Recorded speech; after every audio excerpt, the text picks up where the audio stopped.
So even as leaders, I know I was not ever fully formed as a leader. When I was first invited into different leadership roles, they weren't like, "Oh, Jen knows everything already. We're just going to pop her right in." But it was potential. Like whoever invited me in saw potential that they could cultivate, that they wanted to pour into me in one form or another to grow the rough makings of someone who could be a good leader. And I'm still on this leadership journey, like we all are. This is the Leadership on the Rocks podcast, where we equip and empower leaders like you to thrive in and create harmony between your professional and personal lives.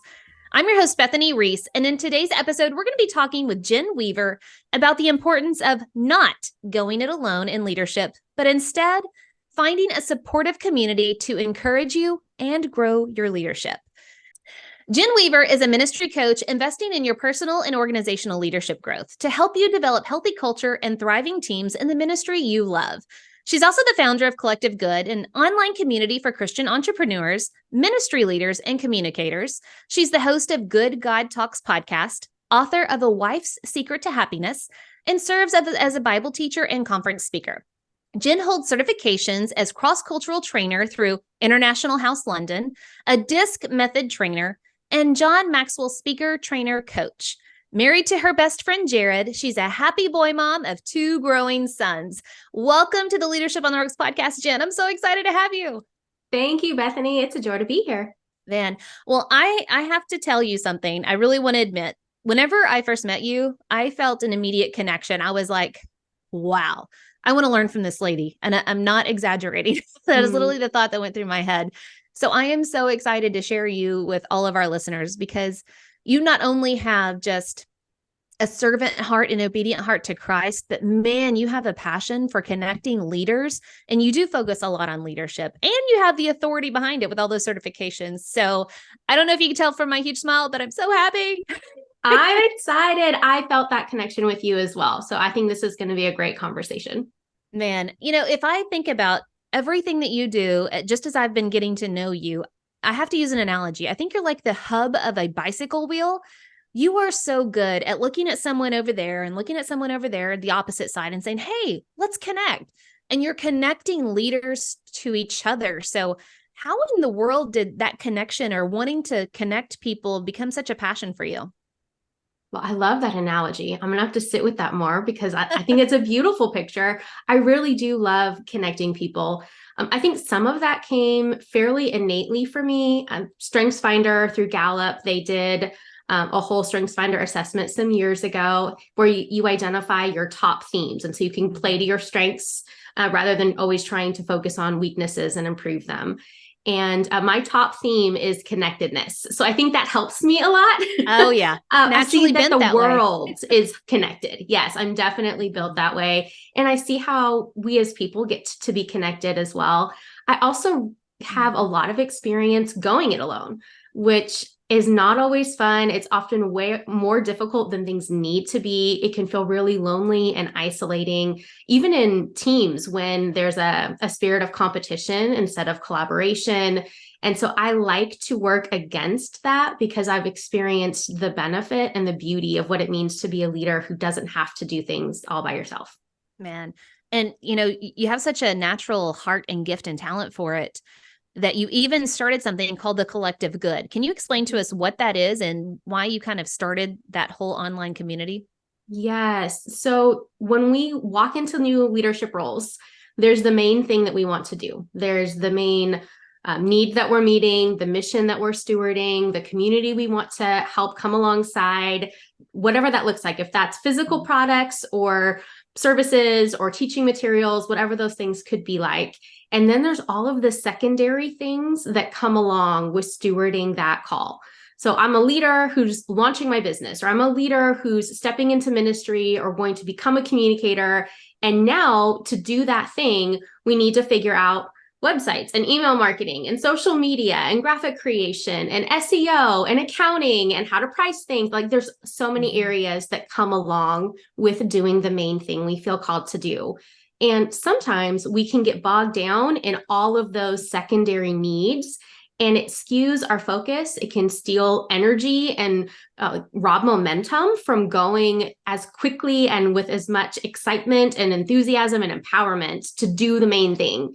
And so that's where Collective Good comes in. So it's a community where leaders can come alongside each other and have that peer-to-peer support, learn from what one another has done, and also have people in the community whose main thing is the secondary type thing that we need. And so you can ask questions, you can hire someone who's offering specials, special offerings and discounts because you're a member of this community that wants to be supportive and hospitable to one another.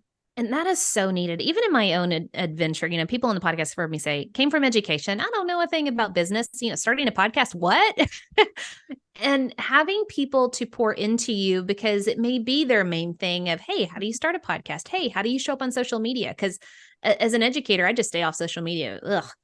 And so I'm having to learn that skill set. So I think it's so important what you've done is saying, hey, your job is to focus on the main thing, all the secondary stuff, which does help you get your message out, understand the importance of it, can be serviced through someone else who that is their main thing. That's the way they're serving the community. I love that so much.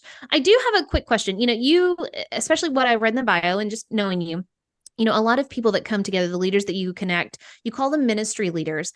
But I think and some, a lot of our listeners, whenever we think of that word, we think of, well, you're connected to a church or a nonprofit. And that's not really the truth. Can you help expand our minds on what you mean by doing our main thing, the message, the ministry? Can you help us explore that a little more? Yes. So I think in many different areas, we are always looking for opportunities to disqualify ourselves. And we can even do that in a real simple example when we're making a purchase online. If I'm going to go buy something on Amazon, I'm looking for reasons to disqualify why that purchase is an applicable purchase for me, whether it's not going to fit me right, it's not going to be colors that I like, it's too complicated for me to figure out how to use, it's too simple for where I'm at and whatever thing I'm doing. And so we're always qualifying or disqualifying a decision that we're going to make. And in a greater sense, and in a lot of ways, a more significant sense, I think a lot of us disqualify ourselves as leaders, and we find all sorts of reasons or believe all sorts of reasons why that has to be true. Well, I'm not really a leader because I'm not the owner of the company.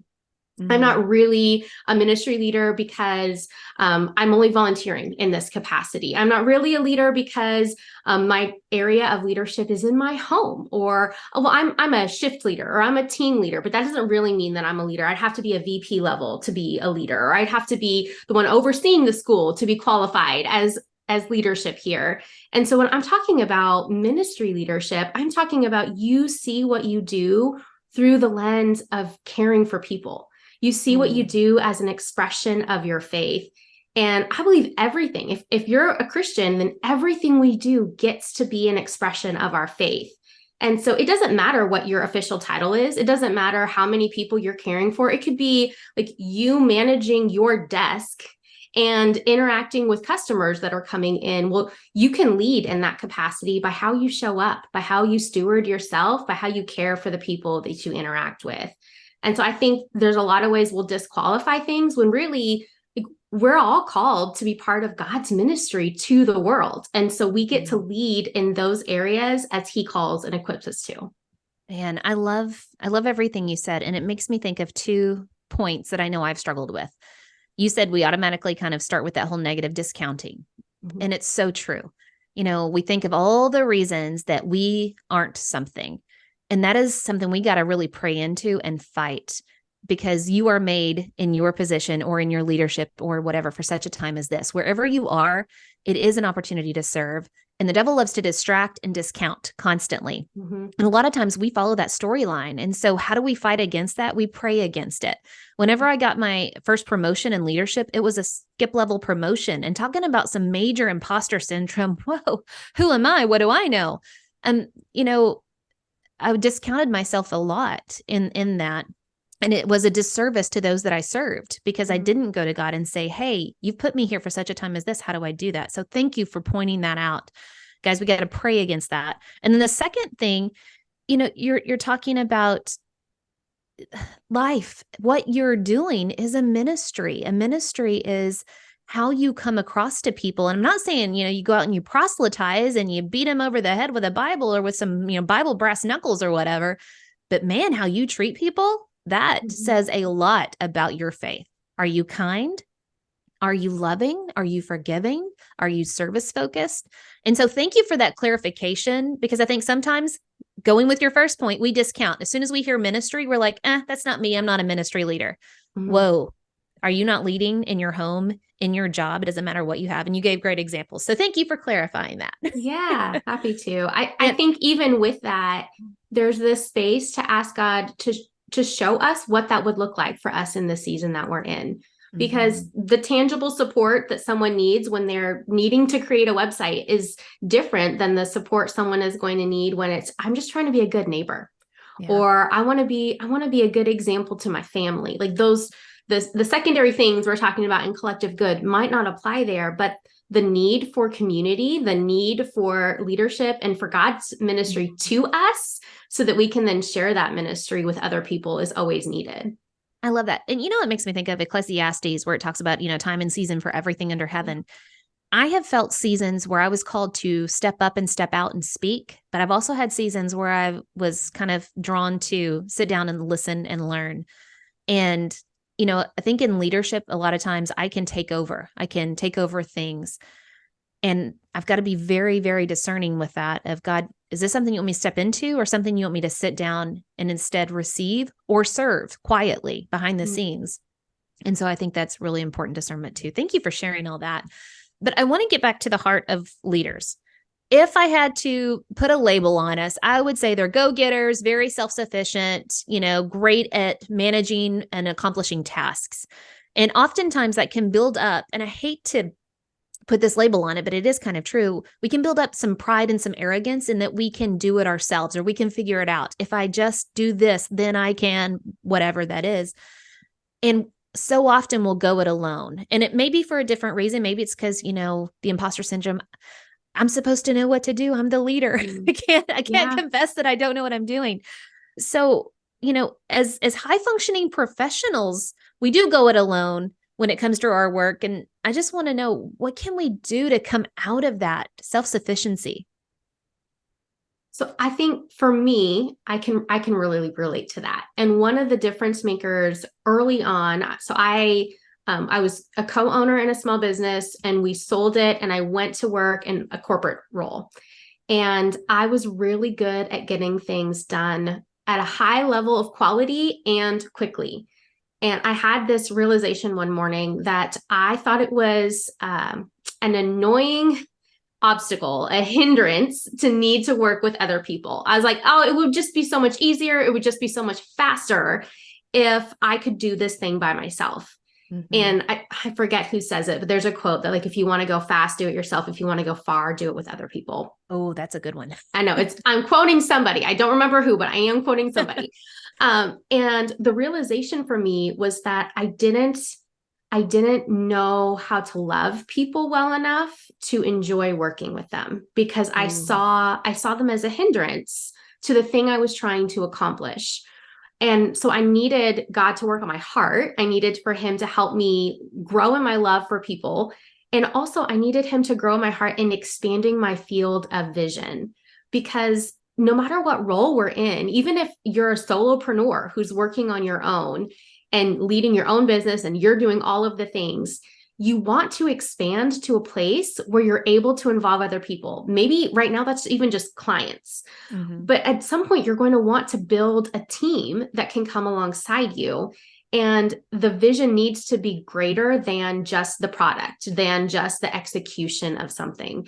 And so even just that simple awareness for me started the mindset shift that I needed to realize I didn't want everything to be dependent on me. I wanted to be someone who empowered and equipped other people. I wanted to be someone who could function as a team, because I needed thoughts and perspectives and vantage points that were different than my own. That's so good. And, may God turn our hearts to want that. And I love what you started off with, is loving people and enjoying them. because it is so true. If everybody just moved, I think Dave Ramsey says this, the work is easy till people get involved. Yeah. And yeah, it becomes so muddled with lots of things. But man, there's so much joy that can come whenever your heart turns towards loving those that are with you in that moment. Who's in the room? How can you love on them and serve on them and see them from a different light? And it's so important, guys, to not go it alone. Like you said, what did you say? That you needed bigger vision? Mm-hmm. And oftentimes you can gain that from other people as well.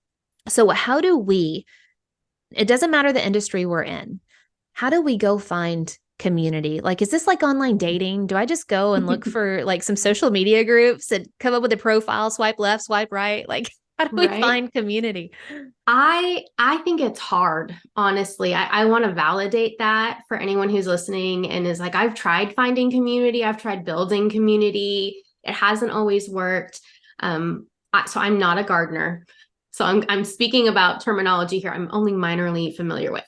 But there are perennial and annual plants. So there are some plants that live for their season, they're fruitful, and then they die. They're not going to come back the next season. And then there are some plants that are going to come back year after year after year. And we all have relationships that are like that. Like aside from work community, leadership community, we all have relationships where they have run their course in a season and we can be grateful for that. And we have some where we're like, man, we can pick up right where we left off. This is a relationship that's going to be with me my whole life long. And sometimes leadership communities, mentorship type relationships, those type of interactions, those also will have different seasons for them. And so part of it I found is knowing your season. And then part of it is knowing what you can invest in to build the community that you want. So even as leaders, I know I was not ever fully formed as a leader. When I was first invited into different leadership roles, they weren't like, oh, Jen knows everything already. We're just going to pop her right in. But it was potential. Like whoever invited me in saw potential that they could cultivate, that they wanted to pour into me in one form or another to grow the rough makings of someone who could be a good leader. And I'm still on this leadership journey, like we all are. And so it's a similar thing of, okay, well, what kind of community would I want to be part of?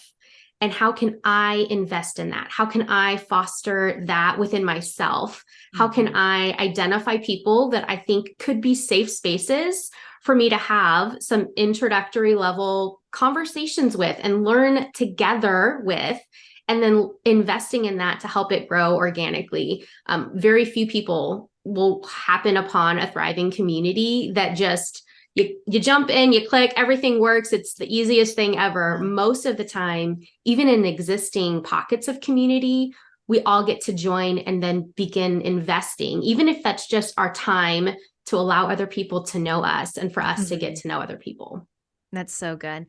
I picture it as like a 3-tier thing, and I can't help it. My brain, this is part of, I guess, my leadership, it tries to take chaos, which working with people is, and put a structure to it. Yeah. I just got to be careful not to idolize the structure, right?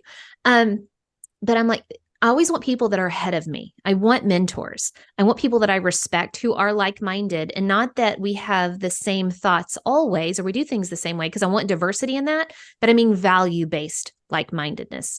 We have similar values. So I want people ahead of me, those mentors, but I also want people that are kind of doing the same thing I'm doing, because then I can also, look left and look right and say, I'm struggling with this. Is anybody else at this level? And you get a little bit of that validation for the struggle, but then you look up to your mentors and say, how do I get through it? But then you get some collaboration side to side of how to work through that as well. But then, and this is also helping me think of just even going to church, don't be just a consumer. Don't sit and get.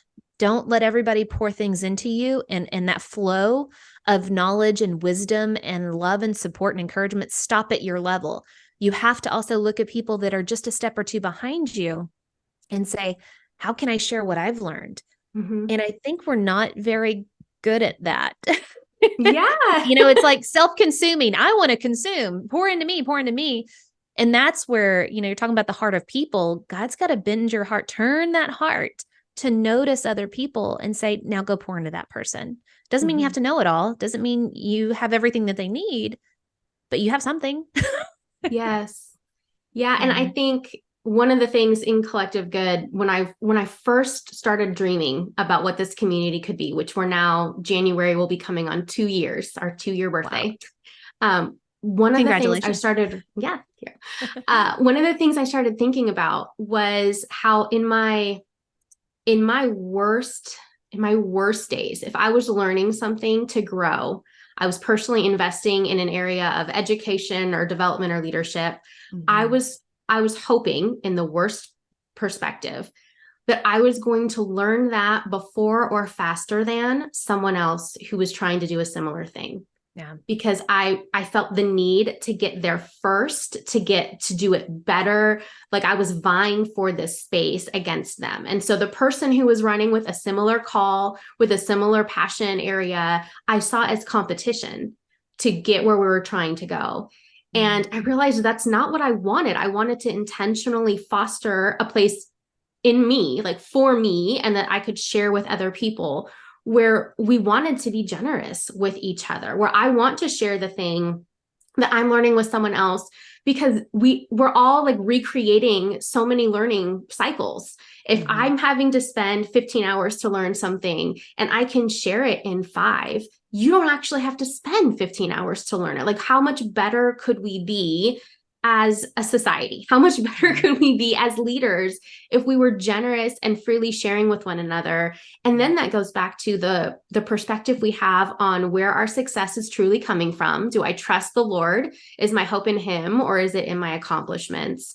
And am I really stewarding this call? Am I really stewarding my leadership for the good of other people?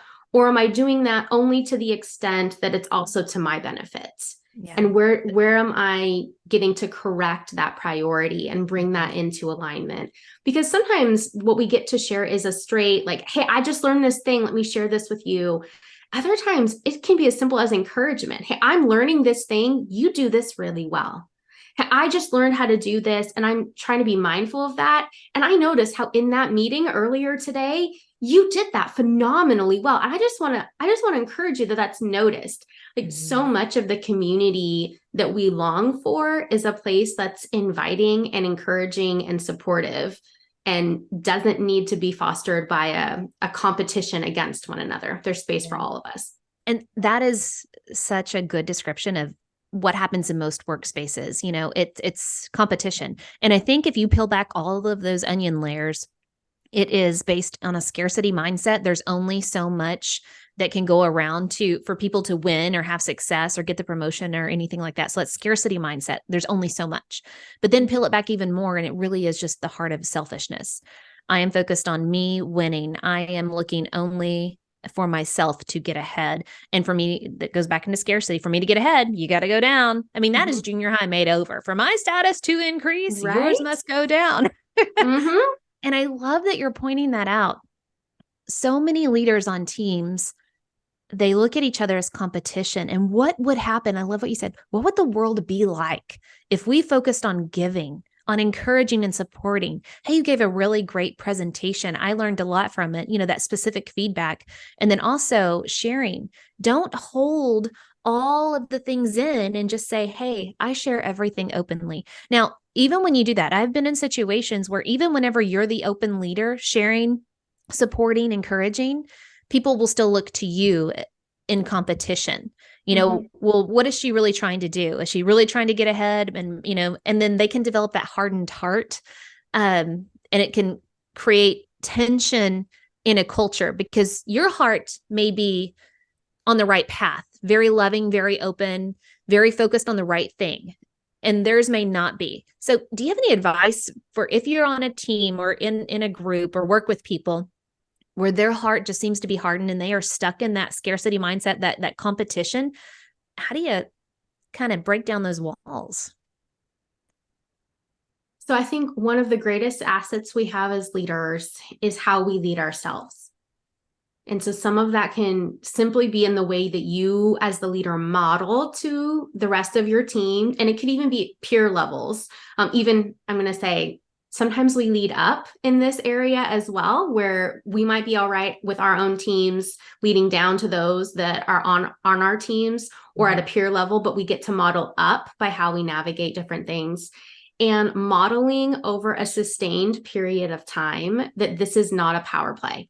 This is not, I'm going to like pull one over on you. I'm going to dupe you into thinking I'm really for you, but I'm really vying for this thing for myself. But the consistency of showing up in ways, making space to champion one another. One of the things I got to implement in a past job, several years ago now, was we received in encouragement and commendations that employees could send in about other employees. So it didn't have to be in their same department, but you would send in commendations, and then we would send out company perks to the whole staff with a list of the commendations of staff members that were commended. And this is why everyone is getting this gift card. And this is why everyone is getting this little gift thing for your office set up. It's because so-and-so did amazing on this thing. And so-and-so knocked it out of the park with this conversation. And so-and-so. And so there was an atmosphere to champion one another. And we all got a tangible benefit, which kind of reinforced that perspective of we're all better together when we're championing each other and when we're celebrating each other's successes. I think some of that too, in trying to break down that hardened perspective of an individual team member, is stepping back to realize that any perspective we have in life is informed by something. So even when the rest of the team might be on board to approach something without a spirit of competition, if you have a holdout, it's very likely that they're holding out because of hurt that they've gone through. Like they've experienced things that tell them, don't go that way, go this way instead. And so we can try and inform, and that's helpful, like talking through things, educating, but those bigger shifts happen through experience. And so making ways for that person to experience the benefit of where you're taking the team eventually will either wear them down, or they're going to want to move to a different team because they're not going to be a fit for the culture that you're creating. Oh, such wisdom in all of that. And, I just want to speak into, I know some of you out there, you're struggling with leaders above you, right? Where Jen was talking about, you have to lead up, and then you're struggling with the competition with your peers at that level. And that's really hard to navigate. But I just want to recap what you said is you continue modeling, and, on your own, you can easily pour yourself out, like a sacrificial love offering of I'm doing it day after day. But if you don't tap into a higher power, you're going to wear yourself out. And so you've got to continue to pray through that. Pray for those that you feel like have that hardened heart or the misaligned heart. But then also that's where community comes in, where you go and you can be filled with other people, again, with those similar values to help you through those situations where you can sustain the modeling. It's so, so important. And I want to hit on another one because I've just seen this so many times. People's behavior, there's always something behind it. You've got to spend the time in digging to find out what is causing that behavior. It doesn't just happen. There's a reason. And usually there's a pain point, like what you said, hurt people. And they've experienced a pain and like, I never want to feel that again. So now I'm just going to be hardened. And I'm just going to always think that everybody has that same intention from that one person who burned me that one time. And there is a lot of relationship of getting down to that where people, you've got to just love on them and support them. And like you said, and I love how you kind of brought that to an end, is they'll either finally understand your heart and give in, or they will move on because they know that they just don't align with that culture. So such a great wisdom there. Thank you. Yeah. In thinking about, you started the Collective Good. You have that heart that's bent towards inclusivity of, hey, how can I bring other people in and how can we start connecting each other? But some of us maybe don't have that automatic eye. How can we start being intentional in how we notice, look for, and then invite in other people into, what we're learning as a leader? How can we start I guess our own communities with people that are maybe a step or two behind us professionally? I love that question. I think, okay, so one of the easy places to start is let yourself start small, especially for those of us that are the go-getter leader. I'm going to figure things out. We can tend to want to jump in with this massive change. I'm going to massively restructure the culture of my whole team. Like yes, dream there, pray toward that end, but give yourself the space to start small because you're growing in this area and other people are going to be growing in this area too. And so think about your personality and the people that you currently have in your life and what you would want that experience to be like. And so when I say experience, that's their experience of you and your experience of them, and how both of those things can be enjoyable as you're navigating this new form of community. So for example, if you hate public speaking, don't give yourself the expectation that now once a week you need to gather your whole team together and publicly commend somebody, because you're going to hate doing that. You're going to resist it. You're going to procrastinate it.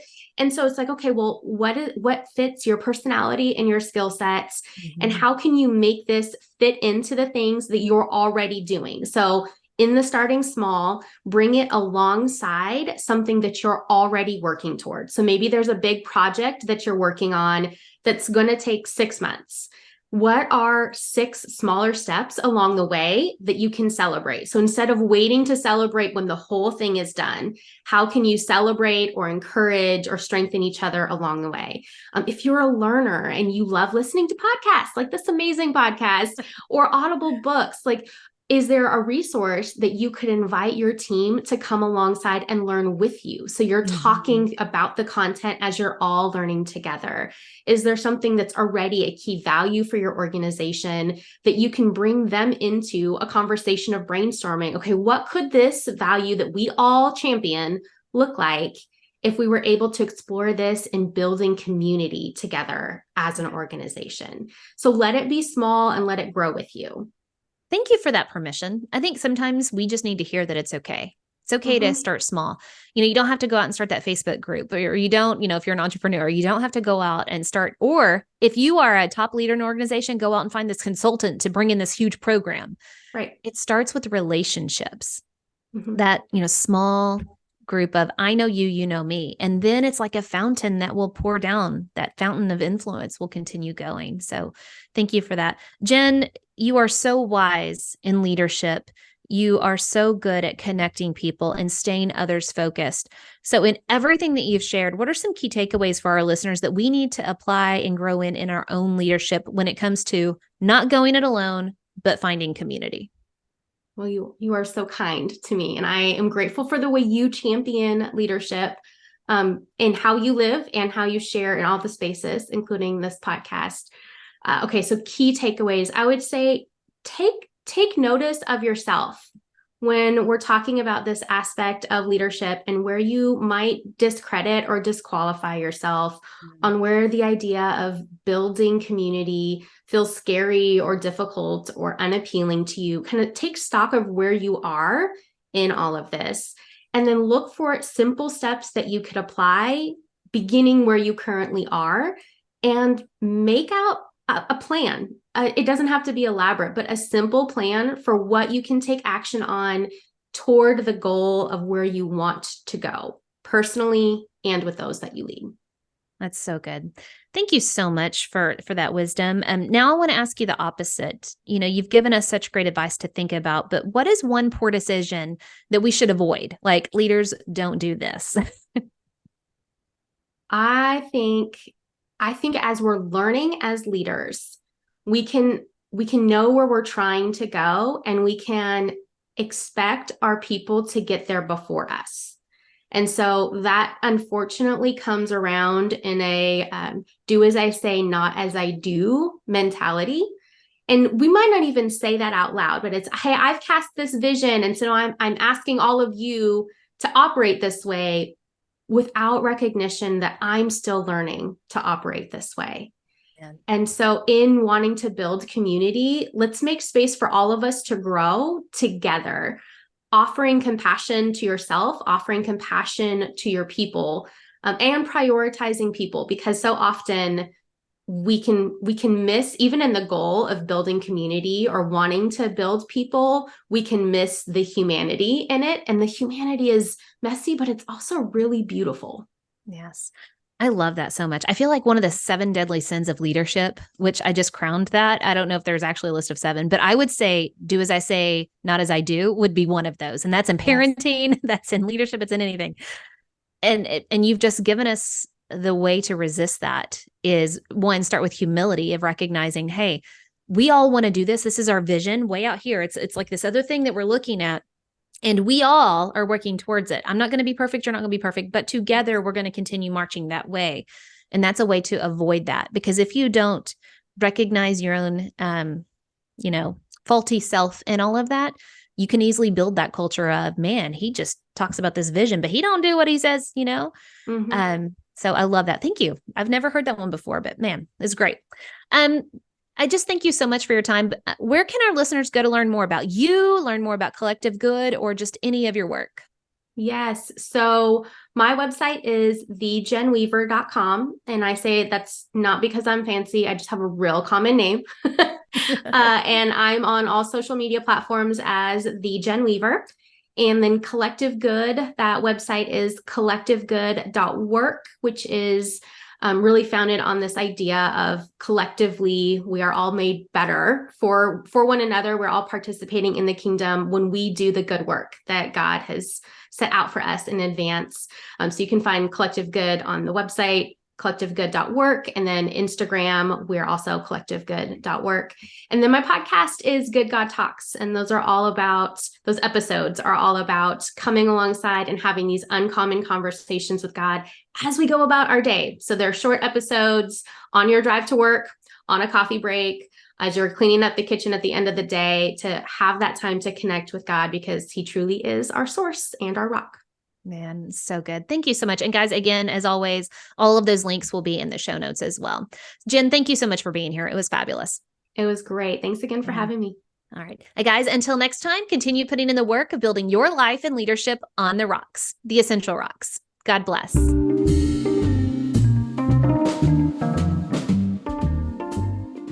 Remember, the most essential rock you can build your life and leadership on is the rock of Jesus Christ. Today's Bible verse comes from Ephesians chapter 2, verse 10. For we are his workmanship, created in Christ Jesus for good works, which God prepared beforehand that we should walk in them.